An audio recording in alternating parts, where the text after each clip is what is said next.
Donc je vais me présenter, c'est pas fort. Donc je suis Eric Vanout et je suis doctorant. Je vais bientôt soutenir, j'espère.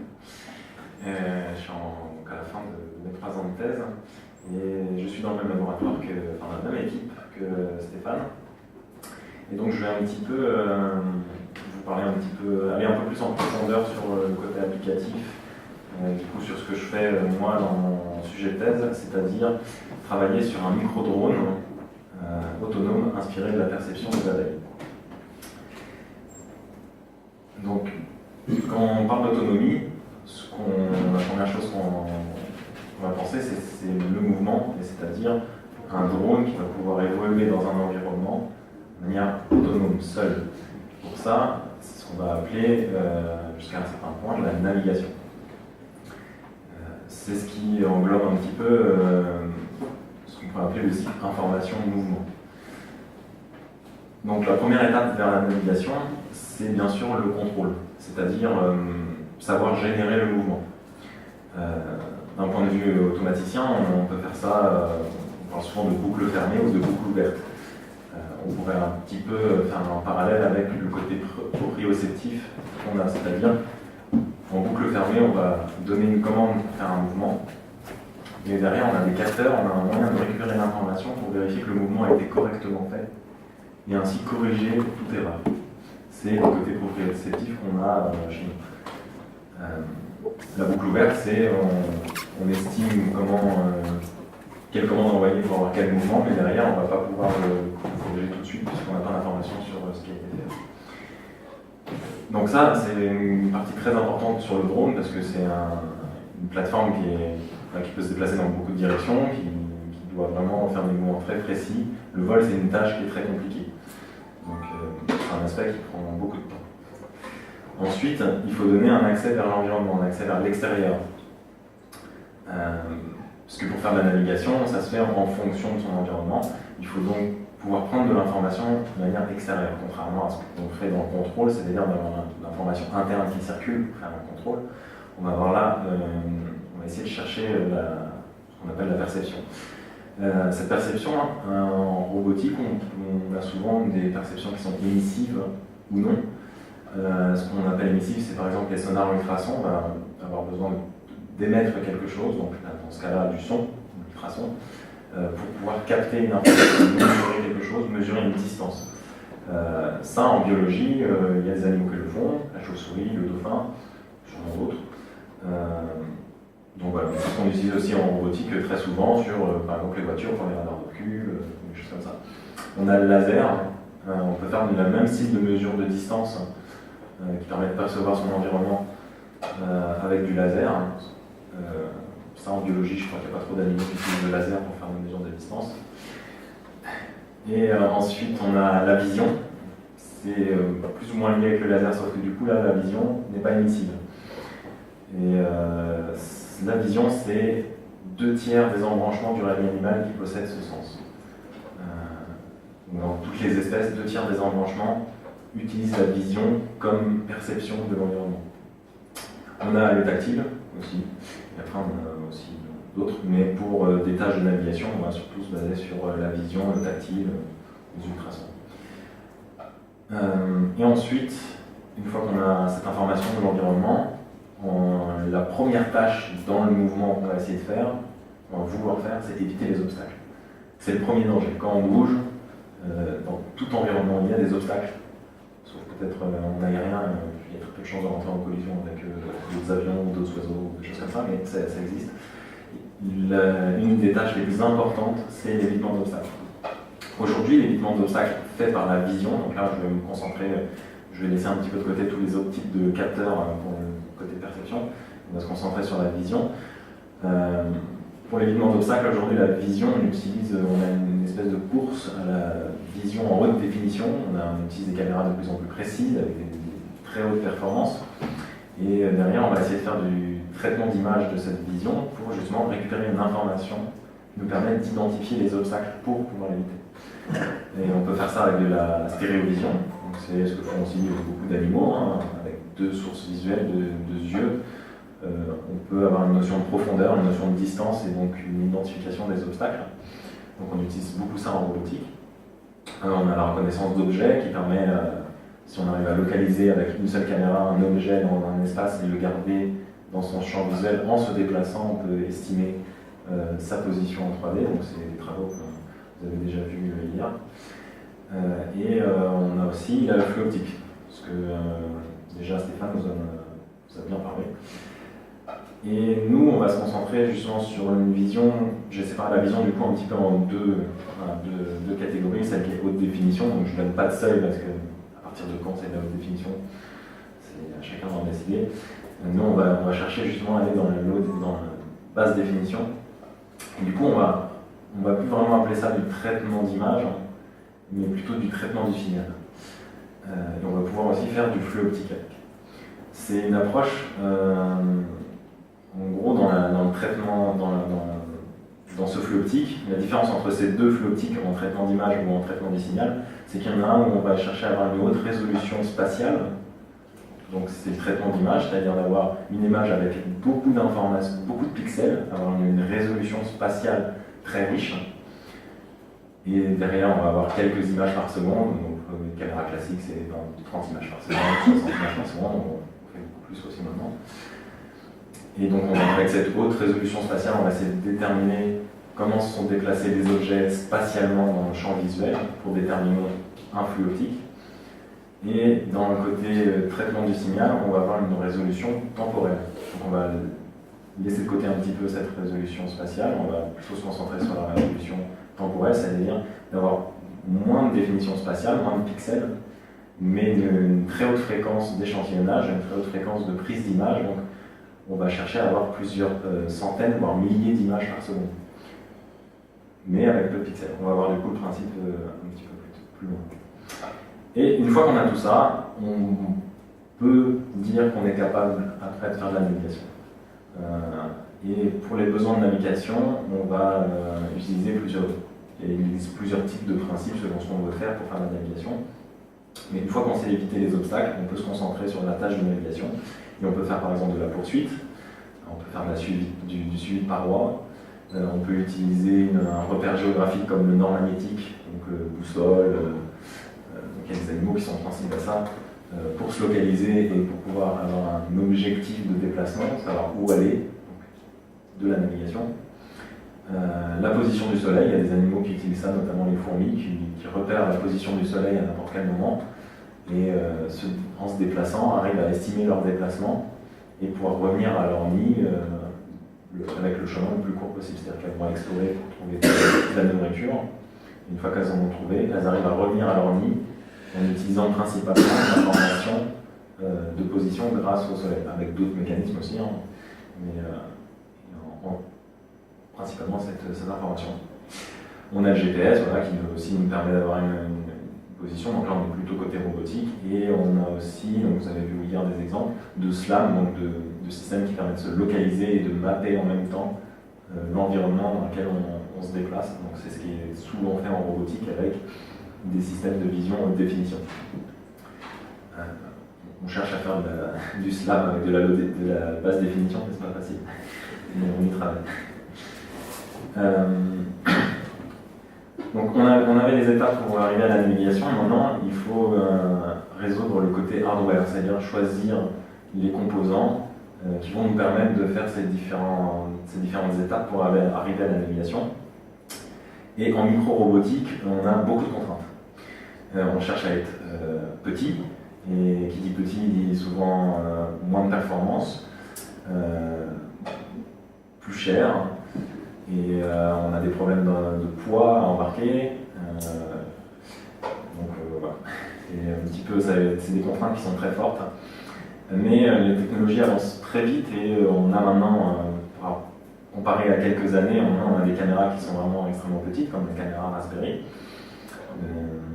qui nous permet d'avoir des images quand même assez riches de l'environnement. Le problème de ce genre de capteur, pour ce qu'on veut faire, c'est que ça fait de l'adaptation à la luminosité ambiante. Dès qu'on va dans l'obscurité, on va avoir des images qui sont difficilement exploitables. Dès qu'on a des variations lumineuses très brusques, c'est-à-dire qu'on passe de l'intérieur, d'un intérieur sombre à un extérieur ensoleillé, on va avoir une période d'éblouissement qui peut être plus ou moins longue. en présence de flash ou quand on se déplace à haute vitesse, on va avoir ces variations lumineuses qui vont être très rapides et qui vont perturber le système visuel. Et c'est le problème actuel des caméras. Derrière le traitement des données, donc comme c'est une caméra plutôt haute définition, il y a énormément de données pixels à traiter, donc c'est lent et c'est énergivore dans le sens où il faut embarquer une unité de calcul qui est plus lourde et qui est plus puissante pour traiter toutes ces données. Donc c'est pour ça que c'est énergivore. En soi, la caméra en elle-même ne consomme pas énormément d'électricité. Le prix, voilà, bon, il faut une optique qui ait peu de déformation, qui soit assez précise. Derrière, il faut la puissance de calcul pour traiter les images. Bon, tout ça implique un prix plus élevé. Ensuite, on a les optiques de capteurs, donc les ultrasons en micro-robotique qui sont beaucoup utilisés aussi. Comme exemple, voilà, avec les voitures sur les radars de recul, beaucoup de robots utilisent ça. Le problème, c'est que c'est émissif, c'est-à-dire que on va avoir des problèmes de perturbation intercapteurs, par exemple.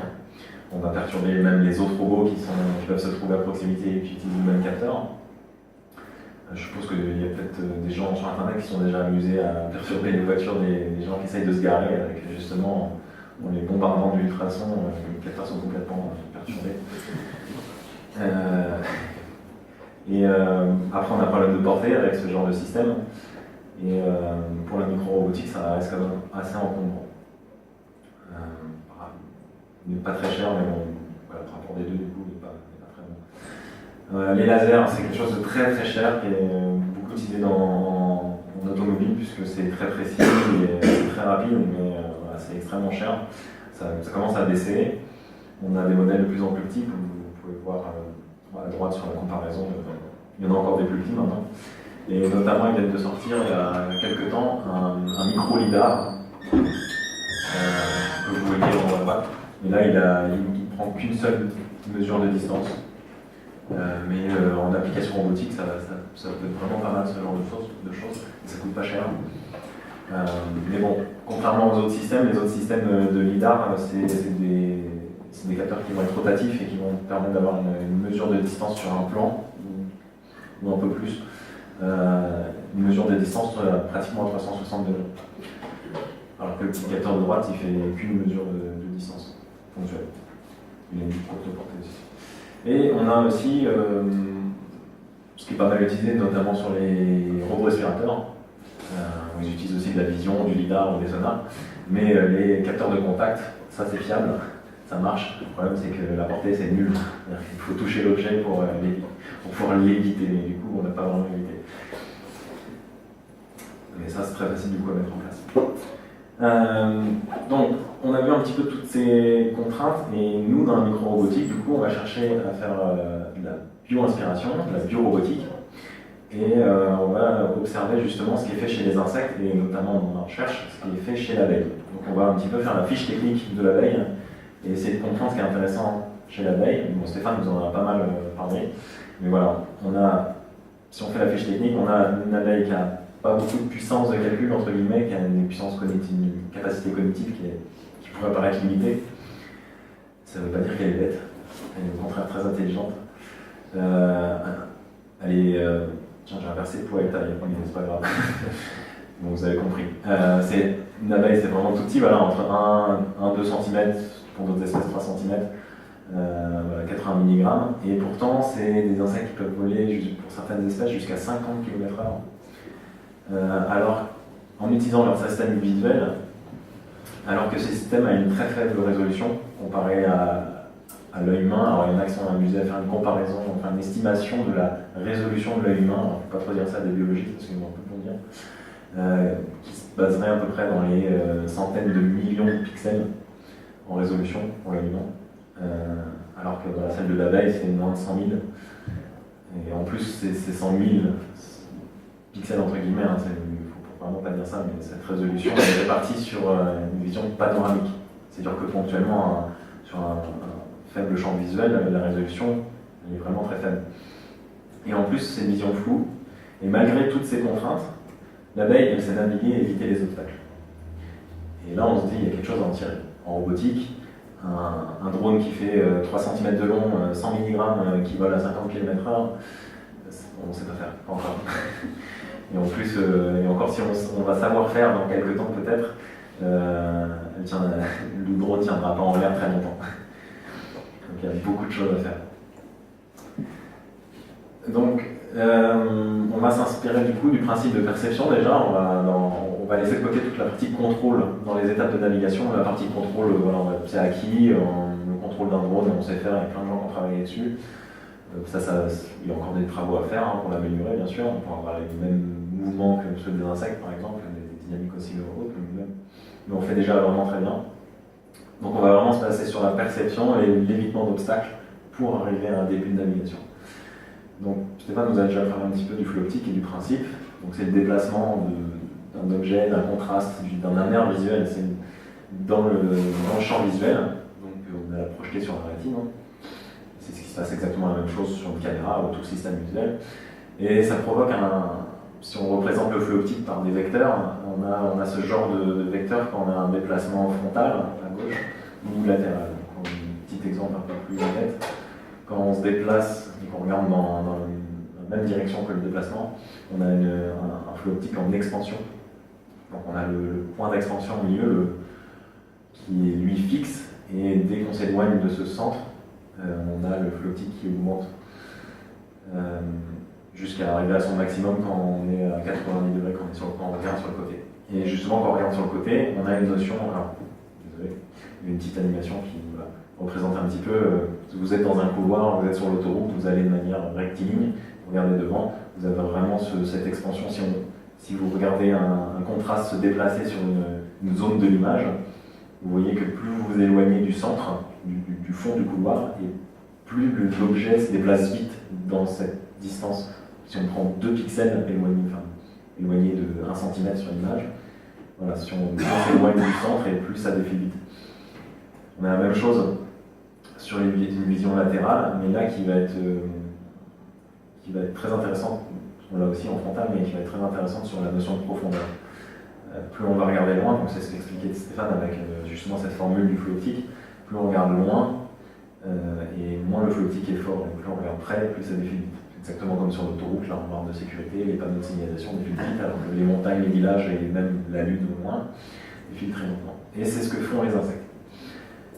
Donc, en observant un petit peu biologiquement comment c'est fait, on a l'œil de l'insecte qui a une voie floue, qui a une faible résolution, et si on prend l'information depuis seulement 2 pixels, 2 photorécepteurs, avec une lentille défocalisée, donc on a une vision floue, avec un écart de vision, un angle interpixélique, interphotorécepteur. Quand un contraste se déplace devant ces 2 photorécepteurs, on a les signaux, voilà, ici. Voilà. Ces signaux, théoriquement, vont être exactement les mêmes si le même contraste est passé devant ces 2 photorécepteurs. Ces signaux vont être exactement les mêmes, sauf qu'ils vont être retardés. Et ce temps, ce délai entre ces 2 signaux, c'est justement le flux optique. Et la variable, en fait, c'est juste ce délai, et la constante, c'est l'angle qui est constant entre ces 2 photorécepteurs. C'est ce qui nous donne une vitesse en degrés par seconde, c'est une vitesse angulaire. Et c'est ce qui nous donne toute la richesse de profondeur. C'est ce qui va créer que la profondeur des objets va créer des variations justement de flux optique. Donc, de manière algorithmique, comment on va mesurer ça ? Il y a plusieurs approches, et dans mes travaux, j'ai testé 2 approches. Donc lorsqu'on a ce déplacement du contraste face à 2 pixels, donc cet ensemble de 2 pixels qui permet de mesurer un flux optique, c'est ce qu'on va appeler un Local Motion Sensor, LMS. Et donc c'est la brique élémentaire pour pouvoir mesurer un flux optique. On va essayer justement les 2 signaux qui sont retardés, qui sont 2 fois les mêmes, théoriquement. On va essayer de mesurer justement ce délai entre les deux, et on peut le faire par un simple traitement par seuil. Donc une manière à coder ça sur une carte électronique, c'est très très simple. On va attendre qu'un des signaux passe le seuil. Une fois qu'il a passé le seuil, on enregistre le temps, tout simplement. Et quand le deuxième signal va passer ce même seuil, on enregistre aussi le temps, on fait la soustraction des deux, et c'est ce delta t, c'est le délai entre les deux. Donc au niveau traitement, sur la puce, sur l'ordinateur de bord, c'est rien du tout. Au niveau temps de calcul et facilité de codage aussi, c'est vraiment très très simple. Et on a une information flux optique déjà. Nous, on va pouvoir extraire du coup une information, si on connaît sa vitesse, on va extraire la distance. On peut faire l'évitement d'obstacles avec 2 pixels et 10 lignes de code. Voilà. Juste en enregistrant les signaux de ces pixels et en mesurant le délai. Donc par traitement par seuil par exemple. Ou j'ai testé aussi une méthode donc un petit peu plus lourde qu'on appelle corrélation croisée. Et en fait on va venir sélectionner une fenêtre du signal. Donc on va prendre une espèce de petite photo du signal, on va enregistrer une section du signal et on va essayer de trouver cette même forme dans le signal d'à côté, donc dans le signal bleu. Donc on va essayer de reporter comme ça et on va retarder jusqu'à ce que ça colle parfaitement. Et quand ça colle parfaitement, le traitement par corrélation croisée nous donne un indice pour nous dire que ça ressemble parfaitement. Et dès que ça ressemble au mieux, ben on va pouvoir détecter le délai. Donc ce traitement est un peu plus précis, mais il est beaucoup plus lourd sur la puce.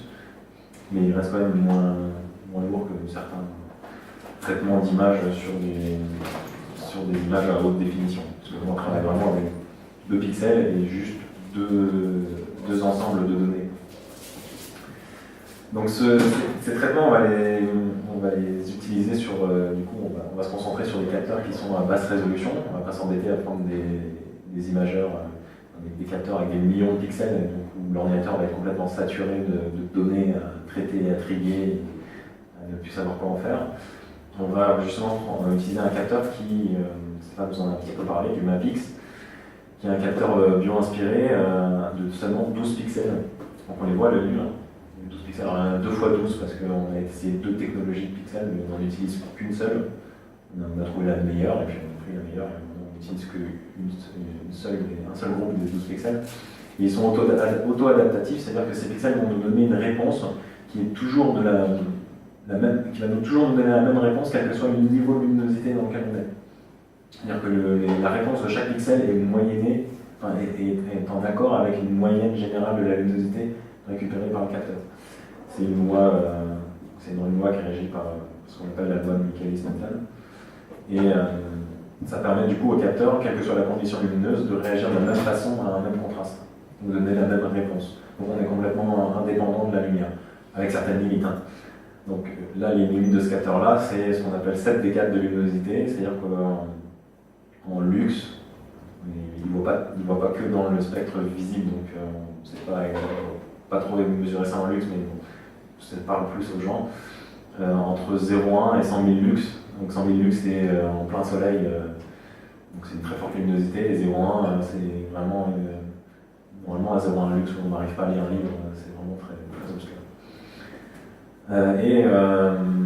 Il a une vitesse d'auto-adaptation qui est très rapide, qui lui permet par exemple un flash lumineux de 3 décades, donc par exemple de passer de 1 lux à 1000 lux, avec un changement de luminosité aussi bref, de continuer à répondre sans saturer. Donc il n'est pas ébloui. On continue à mesurer l'information, on n'est pas en saturation. Et du coup, voilà, ce capteur qui a une faible résolution spatiale, et on va justement avoir une approche plutôt temporelle, une haute résolution temporelle, et on va l'échantillonner, donc prendre des photos, avoir un nombre d'images par seconde qui est de 2000. Donc on va avoir 2000 images par seconde avec ce capteur-là.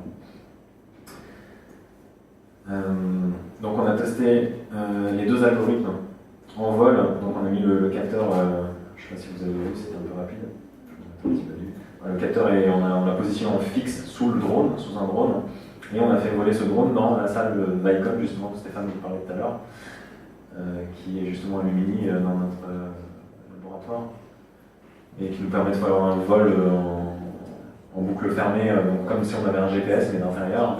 Donc on fait une trajectoire prédéfinie, et là le but c'était d'observer ce que voyait le capteur en passant au-dessus d'une zone qui était ensoleillée. Là on ferme les volets, on fait varier la luminosité des néons, voilà, on passe des moments dans le noir, et sur le côté on a les mesures de flux optique, donc les points bleus c'est chaque point de flux optique qui ont été mesurés, avec la méthode par exemple par seuil en haut. Donc on a cette méthode par seuil, quelques inconvénients, mais un très gros avantage qui est très légère à mettre en place et en temps de calcul. On va en parler un petit peu après. Et une comparaison avec la méthode par corrélation. Et la converte, c'est le flottique théorique qu'on aurait dû avoir. Donc, on a de très bonnes mesures, et ici, les variations lumineuses ont été subies.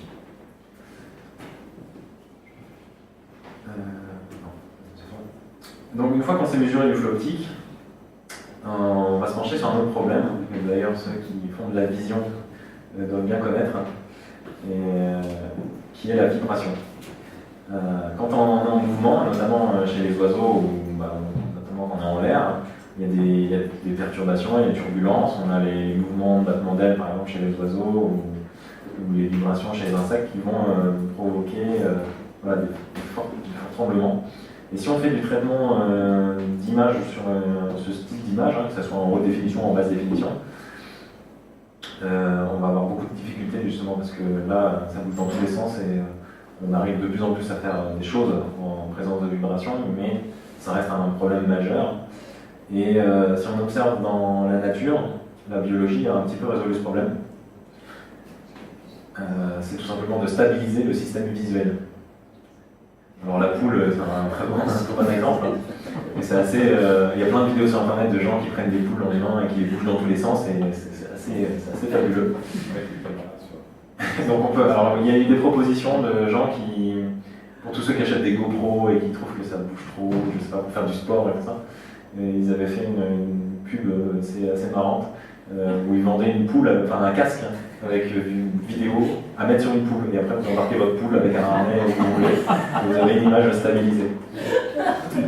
C'est pas bête, mais bon, il y a plein de contraintes, c'est que la poule elle a des besoins, il faut qu'elle mange, c'est pas forcément pratique, elle n'a pas de port USB pour la recharger.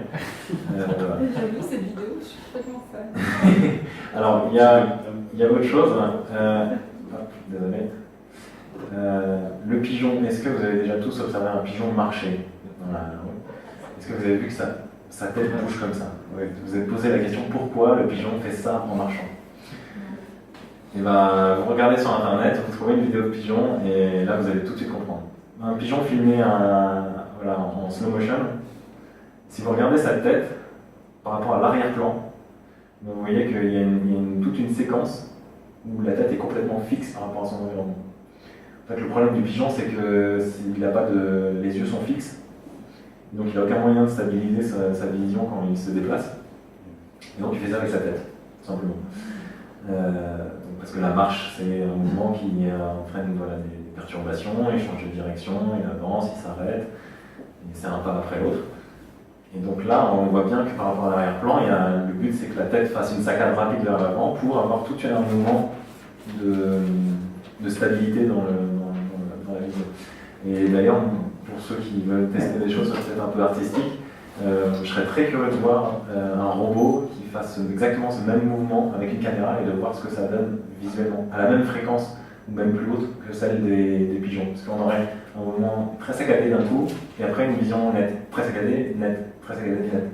Et du coup, ça serait, je pense, assez intéressant de voir réellement filmer ça avec une GoPro ou avec n'importe quelle autre caméra, ce que ça pourrait rendre. Voilà. Et on a un champion aussi dans la stabilisation, qui est le colibri, qui, comme vous le voyez, arrive il peut faire des tâches très précises. Il n'est pas attaché, c'est juste je crois qu'il cherche une source de nourriture, ou d'eau, je ne sais plus, en plein vol, et ils ont testé ça dans un tunnel à turbulence, ce qu'ils utilisent en aérodynamique, des choses comme ça, les tunnels où ils peuvent contrôler le vent et les turbulences qui sont générées à l'intérieur. Et le colibri arrive jusqu'à 15-20 km/h à rester stable dans cette tâche-là, et avec des turbulences de 15%. Pour donner une idée de ce que c'est 15% de turbulence, les champions de pilotes de micro-drones, des gens qui savent faire quand même de sacrées belles choses avec des drones, à 5% de turbulence, ils n'arrivent pas à rester en l'air, dans le même tunnel. Le colibri, lui, à 15%, il continue à faire ça. Et pour donner une idée de précision, c'est comme si vous essayez d'écrire un texte avec la plus belle écriture que vous pouvez faire dans un 4x4 sur un terrain complètement accidenté. Lui, le colibri, à votre place, avec le stylo, il arriverait à réécrire avec la précision qui serait équivalente à l'épaisseur du trait avec lequel vous écrivez. Donc c'est pour dire l'importance de cette stabilisation. Elle est très utilisée dans le règne animal. Et les insectes, comme Stéphane vous l'a montré, le font aussi pour justement stabiliser lorsque le corps va faire des rotations pour effectuer des mouvements très brusques, parce que ça va très vite au niveau mouvement. La tête est complètement dissociée et va permettre de stabiliser le système visuel par rapport à son environnement. Donc du coup, c'est ce qu'on a essayé de faire. On a donc embarqué les Mapix, les petites caméras à 12 pixels, sur une nacelle, on va appeler Octomapix parce qu'on en a mis 8, on n'est pas très original, mais au moins on sait ce que ça veut dire. Et cette nacelle va être fixée justement sous le drone. Elle est stabilisée par deux moteurs en roulis et en tangage, donc qui permet de compenser, on va le voir après, mais de compenser les mouvements du drone quand il va chercher à se déplacer. Voilà, c'est une nacelle c'est un prototype qui est fait en laboratoire. Et donc c'est quand même un prototype qui fait 75 grammes, mais on pourrait miniaturiser très facilement si on avait plus de moyens. Et voilà, c'est une imprimée en 3D, on a une carte électronique qui est faite sur mesure à bord et qui embarque une TIN6 avec l'équivalent Arduino, même beaucoup plus puissant, 4 fois plus puissant, je crois, et plus petit, coûte le même prix en plus. Et donc on va utiliser cette carte un petit peu pour récupérer toutes les données visuelles des 8 capteurs. Donc il y en a 3 à droite, 3 à gauche et 2 en dessous. Et pouvoir les transmettre du coup à une unité centrale qui va faire le traitement de flux optique, tout ça. Et cette nacelle est embarquée sous le drone. Donc il y a un drone qu'on appelle X4 Mag qui a été développé au laboratoire. C'est une plateforme un petit peu où on peut faire ce qu'on veut, tout est acheté plus ou moins sur étagère, mais c'est un assemblement fait maison. Donc ce open hardware, on peut trouver les sources sur internet pour le construire. Il fait 320 grammes. Bon, elle est un peu vieille maintenant la plateforme, ça a quand même 5-6 ans. On change quand même le moteur quand il y a des nouveaux qui sortent, mais par rapport à ce qu'ils font dans le commerce maintenant, ils font des trucs assez balèzes. Bon, voilà, le 300, c'est un drone de 300 grammes qui peut en gros emporter 90 grammes. On chute drastiquement en autonomie, parce qu'on passe de 17 minutes à 4 minutes quand il est chargé. Et il utilise, donc, pour le piloter, on utilise une toolbox open source qui fonctionne sous MATLAB Simulink, donc un outil scientifique. Où du coup on va pouvoir créer le programme, le cœur du drone, donc son comportement, comment on communique avec, sous forme de blocs, de diagrammes. Et donc on relie chacun des blocs qui a une fonction entre eux. Donc ça, sous MATLAB Simulink, après ça permet de compiler et de l'envoyer sur le drone, et le drone, ça évite de faire des lignes de code en fait pour ceux qui ne sont pas à l'aise sur le développement. Et donc l'ordinateur qui est à bord, c'est une Gun6 Overo. C'est un équivalent Raspberry, mais en plus petit, et comme son nom l'indique, ça a la taille d'un chewing-gum. Et voilà, embarqué sur le haut du drone. Et voilà, c'est à peu près les mêmes puissances. Donc c'est qu'un seul processeur, 1 GHz. Donc c'est une unité de calcul qui est dédiée au pilotage du drone, à une communication Wi-Fi, à en plus l'acquisition des données visuelles des capteurs, du traitement en flux optique, et après de pouvoir faire la navigation avec. Et c'est un seul processeur, c'est qu'un seul cœur, il peut faire qu'une seule chose à la fois. Donc on a vraiment un objectif d'avoir quelque chose de low cost, à faible charge, à faible puissance, à faible consommation. Ça veut dire que ça, si on arrive à le faire sur cette plateforme-là, qui est une grosse plateforme, on va dire, dans les micro-drones, qui permet d'être manipulé facilement, de bricoler dessus facilement, de faire des réparations, de changer des choses, on peut le miniaturiser de manière industriellement, on pourrait vraiment faire beaucoup plus petit, parce que c'est une puce qui est vraiment toute petite. Et donc en vol, on voit le système visuel qui est en dessous, donc la nacelle, surtout au début où on voit bien, mais qui est complètement stabilisé par rapport à son environnement. Donc,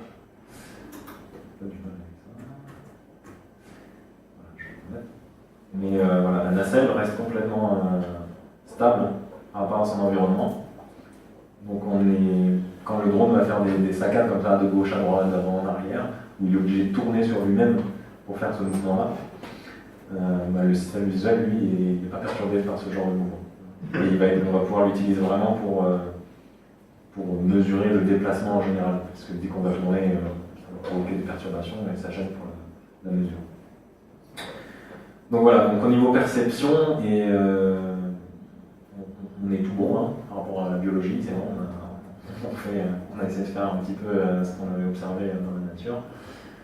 Et maintenant, on va s'approcher un petit peu du comportement de vol, donc pour aller vers la navigation. Implicitement, la mesure de flux optique, comme cette mesure donne implicitement une notion de distance aux objets, on a l'évitement d'obstacles déjà. Donc là, on peut se concentrer sur la navigation.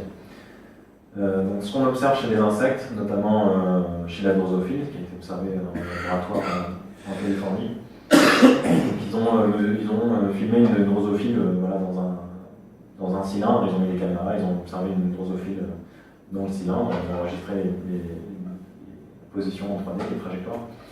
Et ce qu'on observe, c'est que cet insecte, quand il vole, il fait des segments comme ça, des moments de vol droit, et ensuite il tourne. Justement parce que c'est le vol rectiligne qui va donner le plus d'informations, l'information la plus fiable.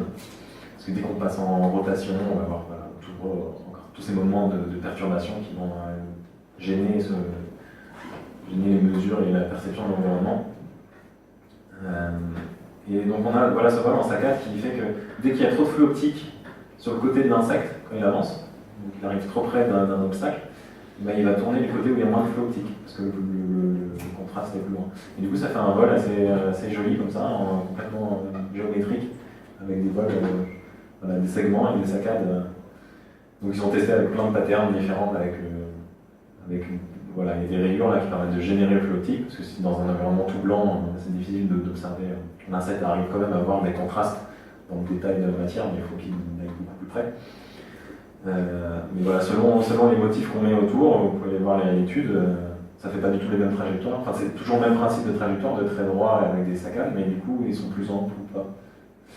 Et c'est assez intéressant. Et chez l'abeille, on a observé ça dans notre laboratoire, une expérience qui a été faite chez l'abeille pour voir un petit peu comment elle se comportait dans un couloir, dans un espèce de corridor. Donc ils ont entraîné l'abeille à aller chercher une source de nourriture qui est au fond d'un tunnel en passant par une entrée. Donc on peut switcher d'entrée comme ça, il y a 3 entrées et on place la source de nourriture à 3 endroits différents. Et on teste plusieurs choses et la caméra filme au-dessus la trajectoire de l'abeille dans ce couloir. Et ce qui a été observé, c'est si on centre le tout, l'entrée et la source de nourriture, l'abeille va plus ou moins rester au centre, donc va avoir un flux optique latéral, gauche et droite plus ou moins équivalent, on va chercher à avoir la même chose, on va essayer de se centrer. Et quand on lui a appris que la source de nourriture était sur le côté et l'entrée aussi, voilà, elle va chercher à suivre plutôt un mur, on va avoir un comportement comme ça de s'accrocher plus ou moins à un mur. Et ce qu'on observe, c'est que c'est vraiment une réelle accroche au mur, parce que quand on enlève le mur opposé, elle continue à avoir le même comportement. C'est-à-dire qu'elle utilise vraiment un seul mur, elle suit un mur, un côté, tout simplement. Elle a compris que pour aller chercher sa nourriture qui était à droite, il fallait suivre le mur de droite. Et elle utilise du coup juste un contrôle en flux optique latéral droit. Donc elle va chercher à avoir, si elle est à vitesse plus ou moins constante, elle va chercher à avoir un flux optique à droite constant. Et du coup, la seule façon d'avoir un flux optique constant à droite, si on a toujours la même vitesse, c'est de faire varier la distance. Et si on veut tout constant, du coup, on garde la même distance à la paroi et on fait un suivi de paroi naturel, de manière automatique. Donc c'est un traitement qui est vraiment réflexe, c'est pas un traitement lourd, c'est pas une analyse complexe de trajectoire, de navigation. C'est un comportement qui est vraiment immédiat. L'information est là directement. Il suffit juste de savoir où la chercher, l'information, et elle est directement lisible. Donc on a essayé de faire un petit peu le même style de choses, et pour aller un tout petit peu plus loin, aller un petit peu plus dans la prédiction, on va chercher, quand on avance, mesurer l'angle de la paroi, donc l'angle de ce mur, par rapport à un vecteur d'avance. Donc c'est ce qu'on va appeler l'angle d'incidence, ici alpha. Donc ici, si on a le mur en bas, ici c'est la petite nacelle justement avec mes capteurs qui étaient mes capteurs de gauche et mes capteurs de droite. Donc, ceux d'en dessous, pour l'instant, on ne les utilise pas. Et donc le vecteur d'avance. Et donc on va chercher à mesurer l'angle justement entre ce mur et le vecteur de déplacement du robot. Désolé. Et donc si on fait à partir de 2 mesures de flux optique, donc théoriquement avec 4 pixels, puisque chaque paire de pixels va permettre d'avoir une mesure de flux optique. Avec 2 mesures de flux optique qu'on va appeler oméga B et oméga Z ici. Donc, quand on connaît l'angle entre ces 2 mesures de flux optique, parce qu'on sait quel est le pixel qu'on utilise pour faire cette mesure de flux optique, avec une simple formule trigonométrique, géométrique, on va pouvoir récupérer cet angle alpha à partir des mesures de flux optique et des données, mais ça c'est des données qu'on sait en interne, de l'angle de la mesure de flux optique qui est faite localement par rapport au robot. Et donc c'est aussi quelque chose qu'on a voulu tester. Alors, j'ai d'abord testé ça sur un banc de test, donc c'est-à-dire que j'utilisais une bâche défilante avec des textures, je pose mon drone à côté et je fais défiler la bâche. Et donc quand le drone est parallèle à la bâche ici, donc la bâche est schématisée un petit peu par cette flèche d'épée, chaque Mapix regarde dans 3 directions différentes, et donc le drone est parallèle à cette bâche. Et donc voilà, on a une mesure de flux optique qui nous permet, à partir de 2 mesures de flux optique, d'avoir l'angle alpha qui est le même que celui du drone par rapport à la bâche. Donc d'avoir, ici on a mesuré 0 degré, donc c'est-à-dire qu'on est conscient qu'on est parallèle, le robot va être conscient qu'il est parallèle, enfin conscient, pardon, on référence à les intelligences artificielles, voilà, le robot peut mesurer le fait qu'il est parallèle au mur. Et quand on fait tourner le drone par rapport à la bâche, donc là par exemple je l'ai pris et je l'ai mis à 20 degrés par rapport à la bâche, donc pareil avec les mesures qui sont faites par les capteurs, là j'ai détecté que j'étais à 20 degrés et ainsi de suite. Donc à un moment, quand on tourne trop, il y a un capteur, il ne voit plus la bâche, donc on peut faire la mesure d'angle qu'à partir de la mesure de flux optique 2 et 3. Et voilà, on a toujours une mesure. Et ça, c'est une condition idéale, c'est-à-dire qu'il n'y a pas de vibration, on n'a pas de vent, il n'y a rien qui bouge, par la bâche qui bouge de manière linéaire, mais voilà, il n'y a aucune vibration et perturbation qui existe. Donc pour montrer la viabilité de la chose, il faut tester la même chose, mais en vol. Donc c'est ce qu'on a fait. Donc pareil, on va refaire une trajectoire avec le système Vicon de notre salle comme ça, ou notre salle de vol. On va faire voler le drone avec la nacelle stabilisée en dessous, pour justement compenser les mouvements d'avance du drone. Et on a fait justement plein de trajectoires comme ça, avec des angles différents, pour essayer de voir si, malgré les vibrations, les mouvements parasites, les problèmes de stabilisation, et un autre problème que vous allez voir par la suite, qui est une petite surprise, est-ce qu'on arrive toujours à mesurer justement cet angle entre le mur, la bâche, et le drone. Donc, ça c'est voilà, pour montrer un petit peu ce qui est fait. Alors le but dans la micro-robotique, c'est justement d'être proche des obstacles. Donc là, il y a une certaine limite dans la proximité parce qu'on a des problèmes de... Je suis pas automaticien, et dans les problèmes de stabilisation, ça calme un peu. Et on va chercher à être rapide aussi. Le but du flux optique, c'est que comme c'est une mesure qui est très facile à faire au niveau temps de calcul, et qu'on peut la faire très souvent, on va avoir cette information de manière... on va l'avoir à très haute fréquence, donc ça permet d'avoir vraiment des mouvements réflexes comme ont les insectes. Et donc c'est ce qu'on veut faire sur la robotique en général, c'est d'avoir des mouvements réflexes qui permettent, sans analyse lourde et complexe, qui peuvent avoir des incertitudes, de dire il y a une trop grande proximité, j'évite l'objet. Donc là le drone il a quand même, par rapport à ce qui est fait en robotique classiquement, c'est pas en temps réel, je suis désolé, mais il va quand même très vite, on monte à plus de 2,5 mètres par seconde, donc ça fait plus de 10 km/h en vitesse de pointe à proximité de l'obstacle. Voilà. Et ce qu'a montré, donc voilà, on a fait plein d'allers-retours, et je ne sais pas si vous avez vu, mais quand le drone il avance, en fait la bâche elle bouge. Donc ça fait varier la distance à l'objet par rapport au drone, et donc on a la mesure va être perturbée. Oui. On discute là. Vous mettez une image de forêt, Jimmy me dit c'est parce que vous analysez uniquement le contraste parce qu'il y a une perspective dans votre image. C'est pas là que vous avez une image. Oui, là on se base sur un suivi, donc ça serait plus valable sur une haie sur des végétaux. Merci. Mais là c'est de savoir quand on va avoir une espèce de paroi, un ensemble d'objets qui vont donner une espèce de paroi, les mesures de flux optique nous permettent de déterminer l'angle. C'est ce qu'on voulait montrer, l'angle de cette paroi par rapport à l'avance du drone. Donc ça permet de faire un meilleur suivi de paroi et comme on regarde un petit peu devant, on va pouvoir se préparer à tourner quand la paroi tourne. Donc ça permet un meilleur confort. En forêt, on ne va pas faire du suivi de paroi. Là, c'est une photo que j'ai fait moi parce que j'avais besoin de contraste fort voilà. Parce qu'on élimine un petit peu les problèmes pour essayer de se concentrer sur le principe en lui-même. Mais en forêt, on ne va pas faire du suivi de paroi, on va juste se baser sur la valeur du flux optique qui est perçu. Et dès qu'on a trop de flux optique dans une direction qui est un petit peu frontale, eh ben on va faire un mouvement d'évitement, on va faire une manœuvre d'évitement. Et c'est ce qui est bien avec le flux optique, c'est comme c'est une mesure qui est immédiate, qui est très rapide puisqu'elle est à très haute fréquence, on peut aller sur des gammes de vitesse beaucoup plus hautes et avoir un drone qui est très réactif pour éviter les collisions de manière vraiment c'est de la navigation à court terme, c'est l'évitement d'obstacles à haute vitesse, c'est vraiment à court terme. On ne va pas chercher à savoir quel est le meilleur chemin pour aller à un endroit avec une analyse complexe et du coup savoir qu'il y a un obstacle à tel endroit et du coup il faut l'éviter de telle manière. Là, on a décidé d'avancer parce qu'on a un objectif, parce qu'on a prévu de naviguer de telle manière. On a un obstacle qui est imprévu, on a un objet qui nous arrive dessus. Comme la distance à l'objet est de plus en plus courte, parce qu'on s'approche ou que l'objet nous vient dessus, il va générer de plus en plus de flux optique, une haute amplitude de flux optique, et on va pouvoir l'éviter de manière réactive. Et là, il évite la bâche ou la forêt? Là, la bâche.